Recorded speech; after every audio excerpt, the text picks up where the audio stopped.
Olá a todos, sejam muito bem-vindos. Essa é a nossa quarta videoaula do curso de Vídeo Instrumentalismo. Meu nome é Valentino Cabanilhas e nessa aula eu quero conversar com vocês sobre alguns fundamentos básicos da linguagem cinematográfica. É muito importante que os artistas visuais tenham uma base sólida dos processos de criação no audiovisual. A gente vai falar sobre o corte no cinema, vamos falar sobre a técnica da montagem, vamos falar sobre composição visual e vamos falar também no final dessa aula sobre o movimento do cinema puro, né? Um grupo de cineastas dadaístas, né? Muito influenciados pelo dadaísmo, que trabalhavam em seus filmes os elementos essenciais do cinema, que é o movimento, a composição visual e o ritmo. Eu passei muito tempo do meu período como videomaker achando que montagem e edição eram termos diferentes para a mesma coisa, né? Mas quando eu passei a entender que a montagem é uma técnica dentro do processo da edição, a minha mente deu um clique, né? Eu passei a compreender melhor, a utilizar melhor as intenções que a montagem traz para o conteúdo audiovisual. Montagem, ela é uma técnica na qual uma série de cenas curtas são sequenciadas, certo? Para você poder condensar ali informação, movimento e espaço. O verdadeiro poder do cinema, ele vem da junção de uma série de cenas juntas do que da exibição de um conteúdo exibido em um plano único. Porém, a gente vai perceber mais à frente que não se trata de editar apenas cenas diferentes. A gente vai perceber que existem sistemas que nos auxiliam a trazer propósitos dentro da montagem desse conteúdo. A maneira como a gente conhece o cinema hoje, a gente deve isso muito em parte ao cineasta soviético Sergei Eisenstein. Além de realizador, ele também foi um dos primeiros teóricos do cinema. E ele desenvolveu ali um sistema de métodos de montagem que é utilizado até hoje na composição dos filmes. Eisenstein acreditava que o filme ele era feito na edição e que a partir dela você podia criar e manipular as emoções que uma plateia iria se relacionar. O termo sequência de montagem segue sendo utilizado hoje pelos cineastas para se referir às técnicas criativas de montagem. Entre os anos de 1910 e 1920, a teoria da montagem soviética foi desenvolvida como uma forma para entender e criar um cinema que dependesse muito do processo de edição. Foi a principal contribuição do cinema soviético para o cinema global. E esse tipo de teoria trouxe também um formalismo para o cinema. Além de Sergei Eisenstein, nós temos entre os grandes cineastas soviéticos Lev Kuleshov, Dziga Vertov, Sfir Shub e Pudovkin. Eles foram os principais colaboradores e criadores de cinema na época. A teoria da montagem, em sua forma rudimentar, afirma que uma série de imagens conectadas permite extrair de uma sequência ideias bastante complexas, que quando combinadas elas constituem a totalidade do poder ideológico e do poder intelectual de um filme. Quero deixar aqui uma espécie de nota de rodapé sobre o cineasta Dziga Vertov, certo? E do seu filme Um Homem com uma Câmera, que na minha opinião foi talvez ali o maior dos filmes mais incríveis produzidos por esse período do cinema soviético. É um filme documentário altamente experimental e revolucionário também para a época. A sua versão original ela não tem som, mas quando eu assisti pela primeira vez existia ali uma composição sonora. Também dizem que Vertov fez uma partitura sonora para o filme, já imaginando no futuro a adição de som para os filmes, né? Mas enfim, é um filme documentário que capta um dia comum na Rússia dos anos 20 ele registra bem a ideia de mecanização e industrialização por qual passava ali a Rússia naquele momento. E nessa época o Vertov, que ele não gravava os filmes, ele era um cineasta de edição realmente. Ele utilizou ali uma série de efeitos muito inovadores para a época, que hoje aparentam muito comum, mas que tanto na aceleração do movimento, na sobreposição de imagens, enfim, ele utilizou ali uma série de recursos e, bom, esse filme influencia cineastas até hoje. Eu sugiro realmente que todos vocês assistam essa obra porque é realmente incrível. Inclusive cineastas franceses mais modernos como Chris Marker, inclusive Jean Rouch também, Jean-Luc Godard, todos, enfim, uma série de cineastas foram influenciados por Vertov. Inclusive era um intelectual, escreveu manifestos sobre o cinema, teorizava também sobre a forma de cinema que ele acreditava. Era um cineasta que trabalhava com o real, com o documentário. Para ele a ficção era um tipo de cinema burguês, né? E, enfim, eu recomendo bastante que todos assistam aí. Eu vou botar um trecho para vocês verem, mas que em algum momento, se vocês puderem ver o filme completo, é muito interessante.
filme de arquivo, né? Um filme de montagem, um filme de edição, né? E é muito similar também, de certa forma, com o papel que a gente desempenha hoje quando performa em tempo real, né? A gente trabalha com banco de dados e Vertov ali pegou uma série de imagens que se tinham nesses bancos de arquivo do departamento que ele trabalhava e com isso montou esse filme. Também, claro, enviava algumas pessoas, o seu irmão Kaufman e tanto a sua esposa para filmar, e ele ali se ocupava de montar o filme todo na edição, né? Então, assim, Vertov, sem dúvida, foi um revolucionário e vale a pena, recomendo aí a todos assistirem. Bom, o filme do Vertov, ele me chama a atenção para mencionar uma técnica que é central no ato do VJing, né? Na atuação do VJing, que seria o remix de imagens, né? Uma coleção de cortes. Os mesmos princípios da teoria da montagem envolvem ideias semelhantes relacionadas à sensibilidade, à sucessão de cortes, à ordem temporal e à simultaneidade das imagens. Esses princípios são utilizados para criar um contraste entre o tempo cronológico e o tempo subjetivo, a duração, a continuidade temporal, a sensação de antecipação de uma cena, a mudança de perspectiva no que se refere ao conteúdo.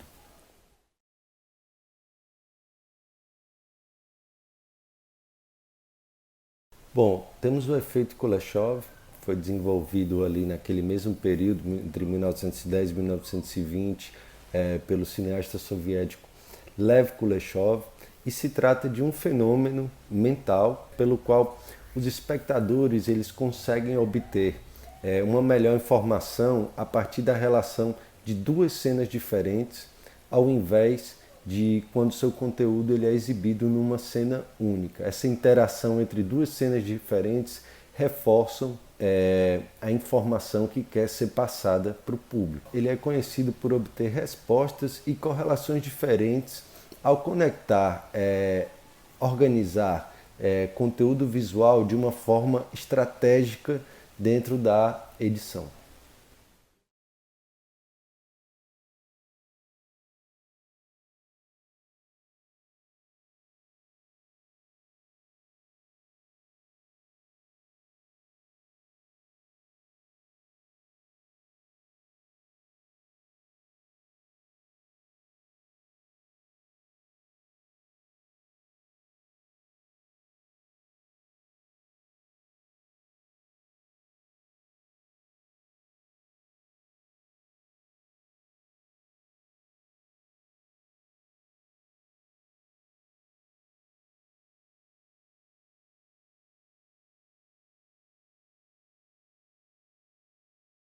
Percebam que nas imagens desse experimento, a impressão que a gente tem é que a expressão desse homem, ela muda quando a gente relaciona a mesma imagem com objetos diferentes. Na primeira, a gente poderia até deduzir que ele estaria com fome, observando o prato, né? Na segunda, a gente poderia deduzir que o homem lamenta aquela cena, que ele tem uma expressão triste, né? E na terceira, quando ele olha para aquela mulher, quando a gente coloca aquela mulher sequenciada depois do homem encarando a câmera, podemos também deduzir que ali tem um certo interesse do homem pela mulher, ou ele está apaixonado, ou inclusive ele pode ali estar atordoado ou encantado por aquela mulher. Bom, aqui eu coloco um trecho de uma entrevista do cineasta Alfred Hitchcock, quando ele trata de explicar o efeito Kuleshov. Now the third way is what one might call pure cinematics, the assembly of film, and how it can be changed to create a different idea. Now we have a close-up. Let me show what he sees. Let's assume he saw a woman holding a baby in her arms. Now we cut back to his reaction to what he sees. And he smiles. Now, what is he as a character? He's a kindly man. He's sympathetic. Now, let's take the middle piece of film away, the woman with the child, but leave his two pieces of film as they were. Now we'll put in a piece of film of a girl in a bikini. He looks, girl in a bikini, he smiles. What is he now? The dirty old man. He's no longer the benign gentleman who loves babies. That's the difference. That's what film can do for you.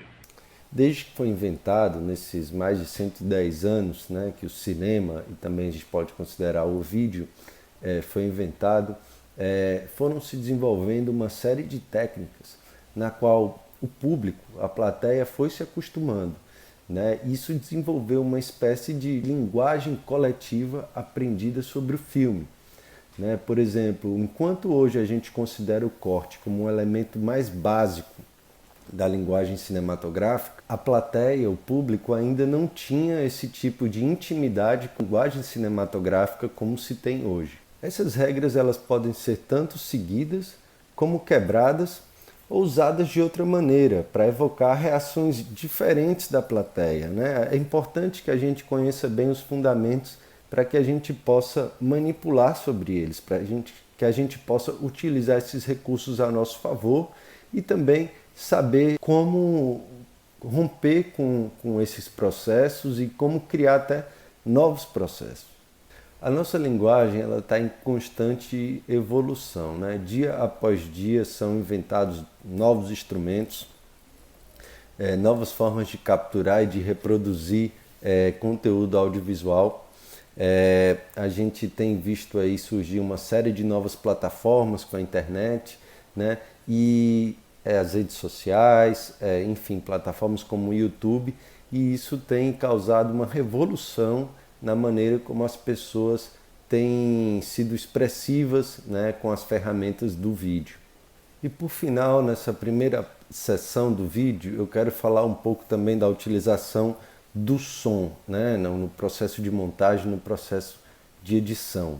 Nós que performamos, né, com trabalhos, né, com conteúdo em tempo real, muitas vezes a gente tem uma relação íntima, né, com o áudio.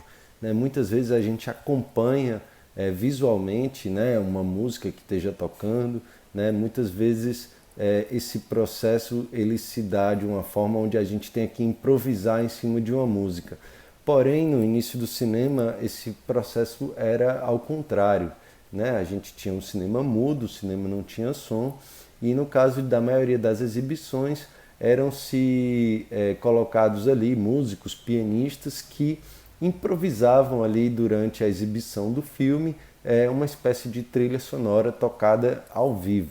Os sons e as trilhas são tão flexíveis e abrangentes, né, para poder evocar ali uma série, eles têm papel fundamental para evocar uma série de sentimentos e de reações da plateia durante a exibição de um filme. E seguem também ideias muito similares na sua composição. Música, ruído e fala são os principais elementos sonoros dentro de um processo de desenvolvimento de um filme. Como nas cenas visuais, as cenas sonoras podem ser compostas combinando múltiplas camadas de som. Então nós temos camadas de efeitos sonoros, camadas de música, camadas de fala, enfim, com todas essas camadas combinadas, elas formam ali a composição do som dentro do filme. Os sons eles podem preceder um elemento visual quando vai surgir, ele pode nos antecipar, né, o surgimento de uma imagem, e também o som pode ser usado para criar uma sensação de continuidade ao cortar. Então quando você tem ali o corte,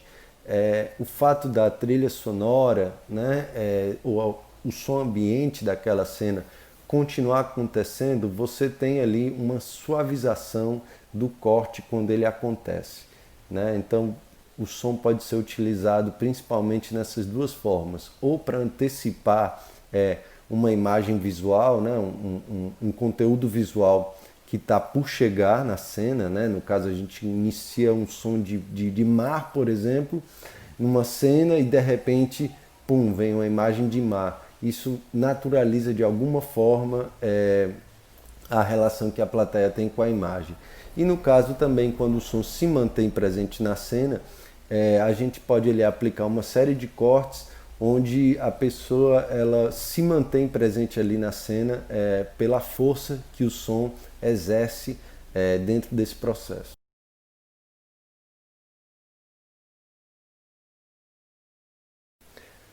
As sequências rítmicas elas se baseiam na edição, na montagem e no sequenciamento das imagens. A partir do efeito Kuleshov, a gente pode perceber que imagens diferentes, quando justapostas, ao menos que seja guiado de uma forma diferente, elas naturalmente, o público naturalmente, ela deduz, né, o tipo de relação que uma tem com a outra e identifica ali a informação. A edição é o processo geral pelo qual conectamos uma série de cenas, de planos, para criar uma estrutura maior, né? Podendo ou não possuir ali alguma intenção narrativa. No caso da montagem, ela é a área de estudo dos filmes e dos vídeos que investiga os diferentes relacionamentos que podem ocorrer entre cenas diferentes e como essas relações elas podem ser utilizadas para evocar diferentes sentimentos e emoções para o público.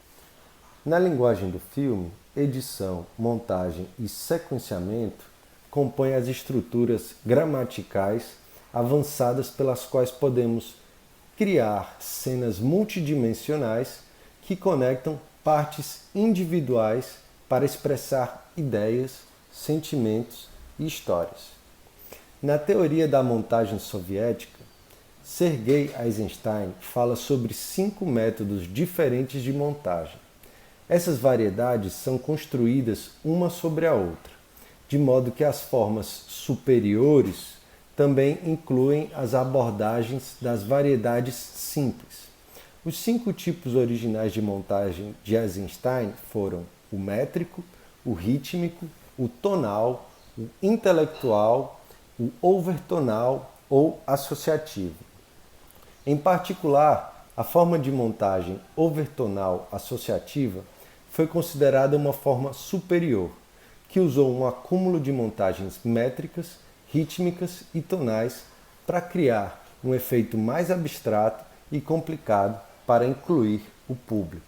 Muitas técnicas de edição envolvem algum tipo de sequenciamento, né? Elementos de repetição e padrões. A edição ela oferece ao artista visual uma área de escolhas e controles para se pensar a forma de montagem do filme. Podemos nos basear em certo tipo de relações entre as imagens para criar tipos diferentes de transição, né? De cortes. Esses tipos de relações podem se basear em relações gráficas, em relações espaciais, em relações temporais, em relações tonais, métricos, rítmicos, uma série de sistemas que nos ajudam a criar um momento adequado para aplicar o corte, dependendo do tipo de emoção que a gente quer transmitir para o público. Com respeito à montagem métrica, é um estilo de montagem bastante simples, em que cenas longas elas podem ser encurtadas, um comprimento das imagens que não afeta a essência da história original ou sua emoção. No caso da montagem rítmica, em contraste com a montagem métrica, esse estilo de montagem se concentra no ritmo da ação realizada, no tempo igual à duração real da gravação. Esse tipo de edição elimina o salto inesperado e abrupto de uma imagem para outra. No filme de Eisenstein, Coraçado Potemkin, temos a relação feita com soldados marchando pelos degraus em direção aos manifestantes. Cada passo dado adiante mostra emoções do grupo de manifestantes que tentam fugir.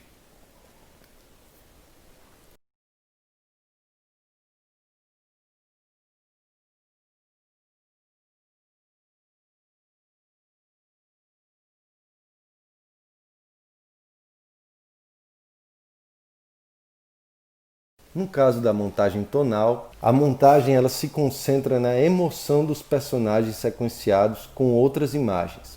A ideia é trazer uma carga emocional para o filme.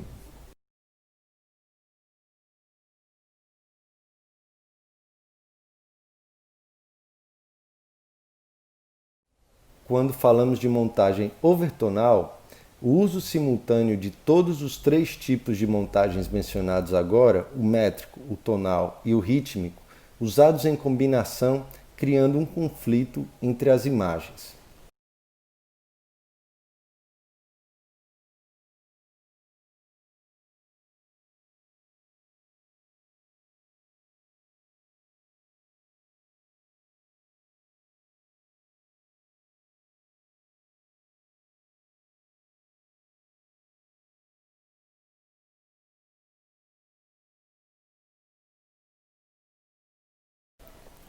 No caso da montagem intelectual, envolve o uso dos 4 estilos anteriores e gera uma emoção complexa para o público, que fará do público o drama dos personagens na tela.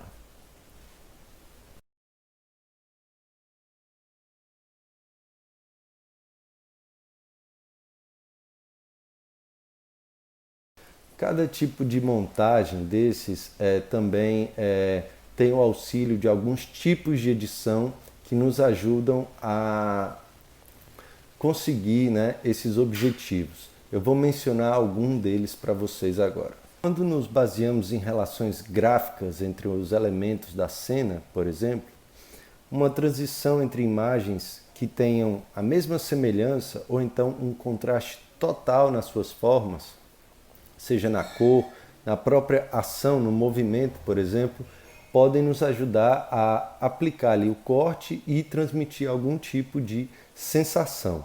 Nós temos também relações espaciais, onde a transição pode ocorrer de um espaço relacionado com a cena ou que seja totalmente diferente. Ou então também quando o assunto que está sendo transmitido está dentro do espaço exibido. Relações temporais ou de continuidade também ajudam muito na transição quando contém elementos de tempo semelhantes, né? Ou então contrastantes. Relações intelectuais são quando planos combinados suscitam um significado intelectual.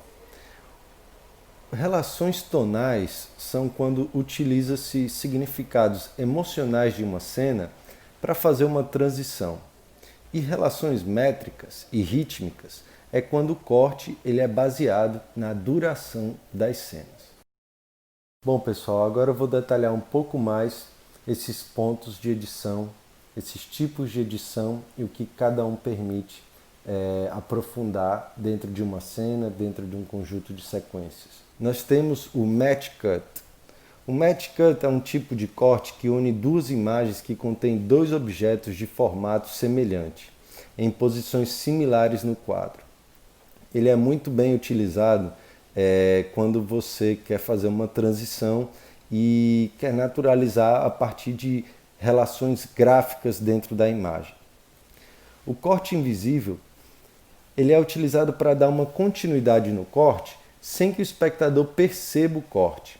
Ele é obtido quando, por exemplo, no final de uma primeira sequência e o início da próxima, ela termina num objeto totalmente preto. Também pode ser obtido através de um desfoque da câmera, de um movimento rápido da câmera. Nós temos também o smash cut. O smash cut é uma transição abrupta entre 2 cenas com emoções ou narrativas completamente diferentes. Um bom exemplo são as cenas de sonho, quando o personagem acorda. Você transmite ali, utiliza esse tipo de recurso, né, para criar uma espécie de tensão a partir de 2 cenas totalmente diferentes. Outro tipo de edição bastante conhecido é o cross-cut, né, ou então em português nós dizemos edição paralela. É o corte intercalado entre 2 cenas que acontecem em lugares diferentes e ao mesmo tempo.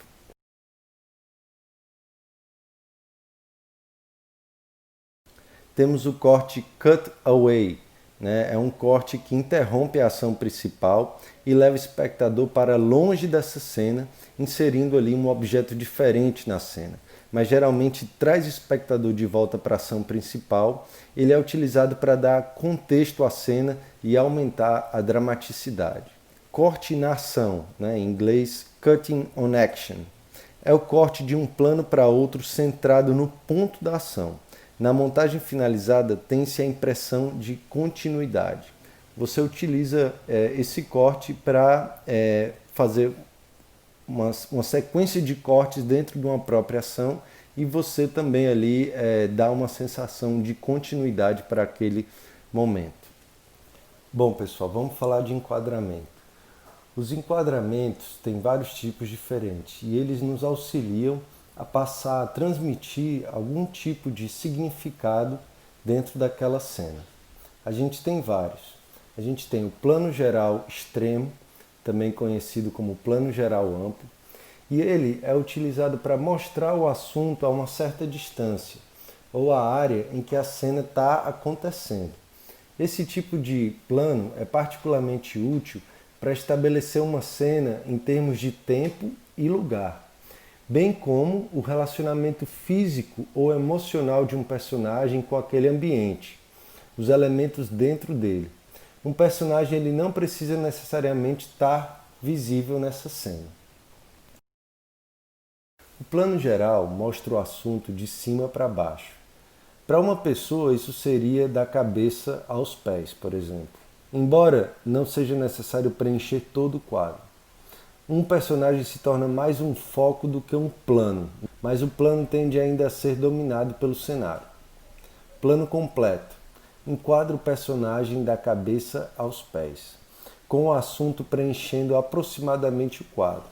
A ênfase tende a ser mais a ação e o movimento do que o estado emocional de um personagem. Médio plano geral, ou então conhecido como plano americano. Intermediário entre o plano completo e o plano médio.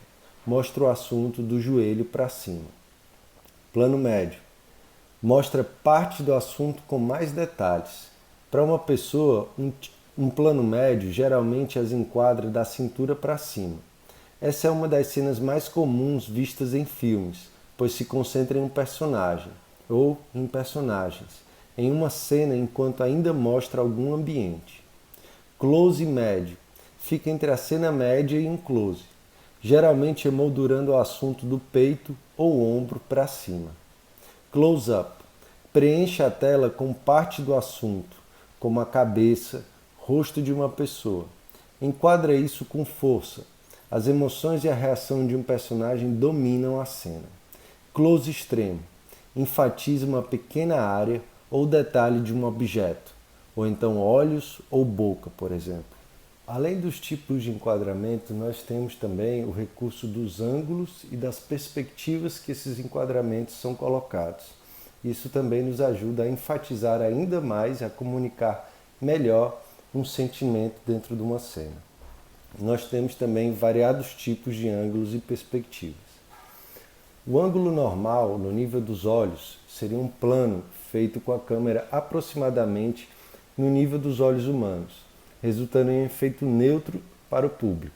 O ângulo alto, também chamado como plongé, o assunto ele é fotografado acima do nível dos olhos. Isso pode fazer com que o sujeito pareça vulnerável, fraco ou assustado. O ângulo baixo, o contra-plongé, o assunto é fotografado abaixo do nível dos olhos. Isso pode fazer com que o sujeito pareça poderoso, heróico ou perigoso. A inclinação holandesa é uma fotografia em que a câmera está ajustada em um ângulo no eixo do rolo, de modo que a linha do horizonte não fica nivelada. É frequentemente usado para mostrar um estado psicológico desorientado ou desconfortável do personagem. Foto por cima do ombro. Foto por cima do ombro de outra pessoa, emoldurando o assunto, tende a colocar mais ênfase na conexão entre os dois falantes da cena, em vez do destacamento ou isolamento que resulta em fotografias únicas. Vista aérea, também conhecida como foto principal, é uma fotografia de alto ângulo que é tirada diretamente do alto e percorre uma distância. A cena oferece ao público uma visão mais ampla e é útil para mostrar a direção e o assunto que está se movendo. Fotos do ponto de vista. Fotos destinadas a imitar o que um personagem em particular em uma cena está vendo. Isso coloca o público diretamente na cabeça do personagem, permitindo que ele experimente seu estado emocional. Bom, pessoal, como vocês podem ver, as técnicas de edição, né, as técnicas como a montagem, enfim, elas são muito complexas e muito variadas. Existem várias formas que são pensadas, né, sistemas que foram pensados para nos auxiliar a transmitir esses sentimentos, para poder nos permitir a contar uma história, colocando ali elementos de dramaticidade em certos pontos da história, em certos pontos do filme. Eu sugiro a vocês que aprofundem nos filmes de Eisenstein e dos cineastas russos ali, soviéticos, na verdade, em geral, porque foram grandes intelectuais teóricos que nos ajudaram, né, como realizadores, né, como artistas visuais também, a amadurecer, né, a arte do cinema como uma arte própria, né, uma arte independente.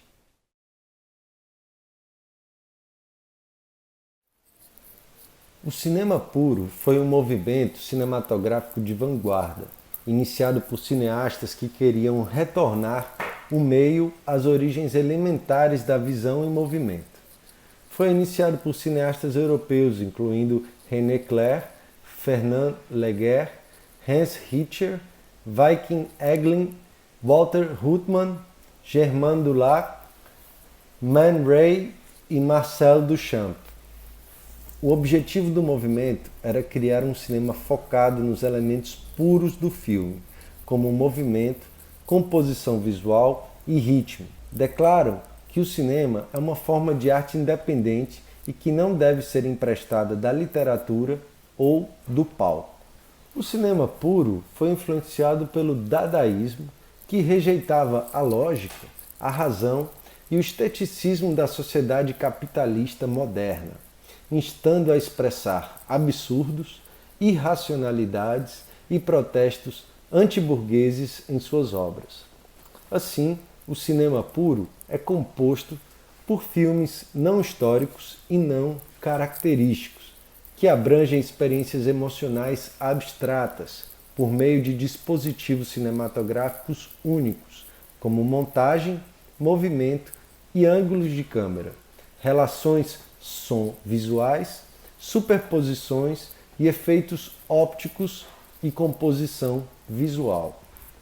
Embora essas técnicas sejam usadas com moderação nos filmes modernos, elas continuam sendo uma das pedras angulares da performance visual ao vivo, do design de videoclipes e de outros curtas visuais.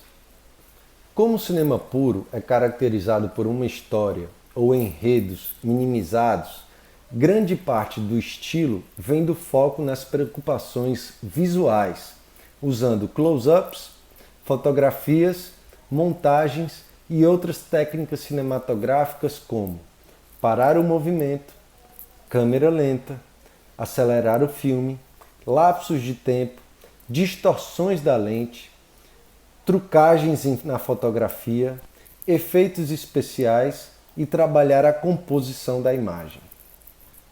Nesta obra do artista René Clair, de 1924, para esta produção, os dadaístas que colaboraram no projeto inventaram um novo modo de produção.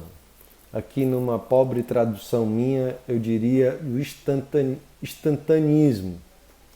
As comunicações audiovisuais têm uma qualidade instantânea em comparação com o papel ou a fotografia impressa, o que exigia uma criação mais individualista e uma decifração mais lenta.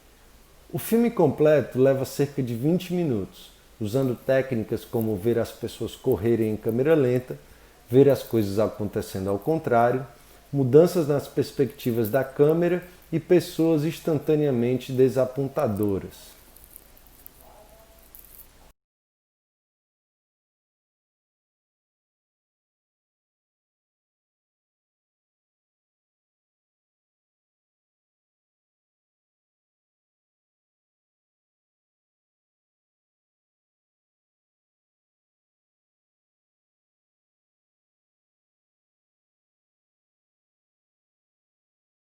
Bom, neste outro filme de Man Ray, em 1928, muitas das cenas deste filme são filmadas ou editadas usando um efeito visual como um espelho como uma fotografia final, através do vidro difuso, de textura, máscara e rotação da lente.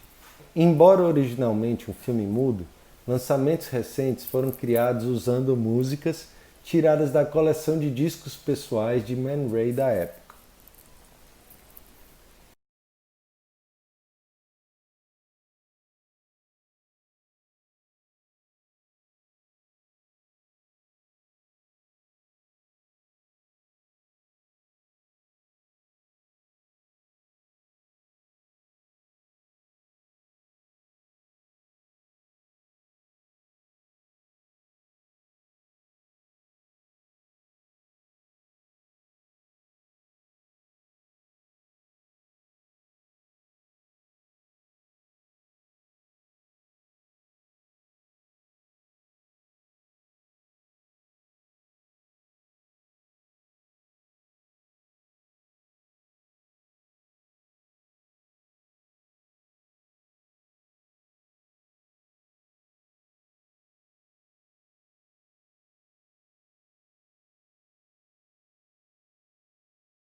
Podemos observar a partir desses filmes como que o movimento, o ritmo e a composição visual são trabalhadas utilizando para isso algumas técnicas, seja da mesclagem de imagens, seja do fade, seja do uso de sobreposição de imagens.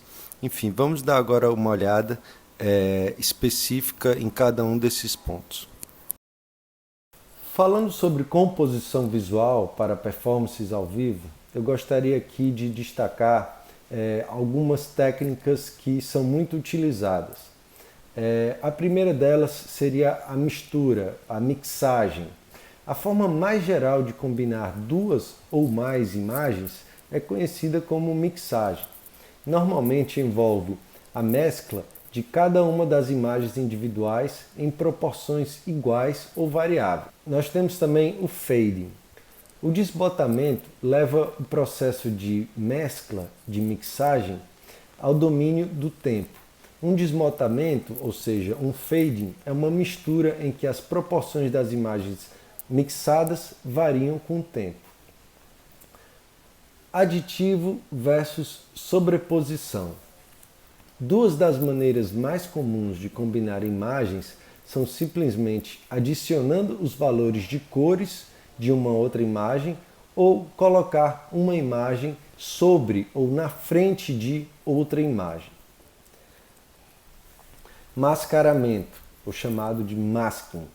O processo pelo qual parte de uma imagem são removidas ou tornadas transparentes para fins de composição da imagem. Eu queria falar aqui um pouco mais detalhado sobre os canais alfa. Ao trabalhar com imagens e vídeos em formatos digitais, o canal alfa é utilizado para descrever a quantidade de transparência de cada pixel em uma imagem. Os canais alfa são aplicados durante a parte da composição, da renderização, para fazer uma mistura por pixel em vez de um nível de mistura constante para uma imagem inteira. Nem todos os formatos de mídia de imagem ou vídeo são compatíveis com canais alfa. O matte painting é uma técnica de efeito especial utilizada por vários cineastas para compor o quadro de suas cenas. Quando os artistas trabalham muito com cenários de fantasia, cenários, enfim, antigos, né, difíceis de se recriar fisicamente, um artista, um pintor, é chamado, onde esse pintor vai reproduzir uma parte do cenário pintada e com um truque de câmera de gravação, essa imagem ela é colocada em segundo plano numa cena.